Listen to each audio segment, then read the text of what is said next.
एक समय की बात है, एक रीना नाम की लड़की अपने माता पिता के साथ रहती थी। वह अपने माता पिता की इकलौती बेटी थी। उसके माता पिता भी उसे बहुत प्यार करते थे, इसीलिए वह जो भी मांगती थी वह उसे ला कर देते थे। उसके पिता इतने ज़्यादा पैसे नहीं कमा पाते थे, लेकिन वह अपनी बेटी की हर इच्छा पूरी करते थे। एक दिन रीना ने अपने पापा से कहा कि पापा, मेरी चप्पल पुरानी हो गई है, क्या आप मेरे लिए नई चप्पल ला दोगे? पिता ने अगले दिन नई चप्पल लाने का वादा किया। पिता अगले दिन नई चप्पल लेकर भी आए।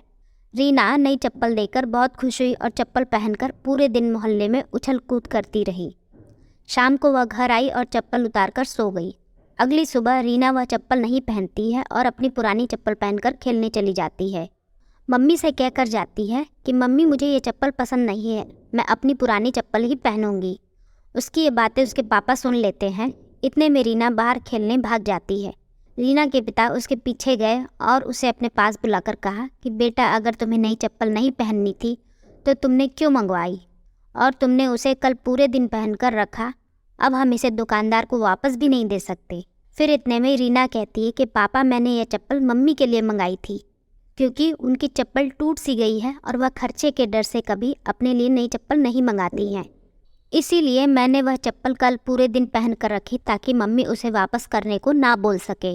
अपनी बेटी की ये बात सुनकर पापा को बहुत गर्व महसूस हो रहा था और दरवाजे पर खड़ी मम्मी भी बेटी की बात सुन रही थी। वह भी मन ही मन बहुत खुश हुई कि इतनी सी बच्ची में इतनी समझ है। दोनों माता पिता एक दूसरे को सामने से देखकर मुस्कुराते हैं और बेटी को प्यार करने लगते हैं।